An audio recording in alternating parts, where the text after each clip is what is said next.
Ipinahayag ng Philippine National Police o PNP sa pangunguna ni Acting Chief Lieutenant General Jose Melencio Nartates Jr. ang suporta nito sa mga faith-based initiatives ng Simbahang Katoliko. Sa enthronement at unang araw ng Novena Mass ng canonically crowned image ng Nuestra Señora del Pilar de Manila sa Santa Cruz Parish nitong October 10, dumalo ang ilan sa hanay kabilang na si Nartates. Ang aktibidad ay marka ng pagsisimula ng 9 na araw na nobena para sa kapistahan nito sa October 19.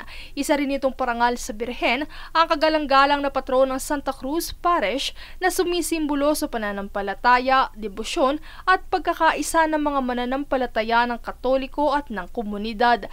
Bukod sa suporta ng hanay ay nasaksihan din sa misa ang pagluhod sa harap ng altar ni Nartates na sumisimbolo sa hangarin niyang lubos na mapagtibay ang moral na pundasyon at pagkakaisa sa pagitan ng pulisya at ng mga komunidad na kanilang pinaglilingkuran.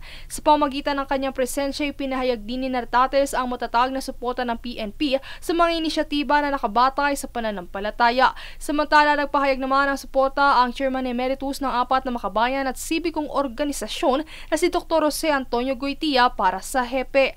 Anya, bilang pinakamataas na opisyal ng PNP, pasa ni Nartates ang bigat ng tungkulin at responsibilidad.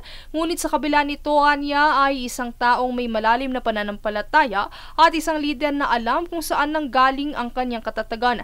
Dagdag pang pahayag ni Goytia na ang pinunong may pananalig, nagiging likas ang integridad. Samantala, pinangunahan naman ni Manila Archbishop Jose Cardinal Advincula ang naganap na Misa Nobena nitong nagdaang Biyernes, October 10. Princess Castro nag-uulat para sa Golden Nation Network.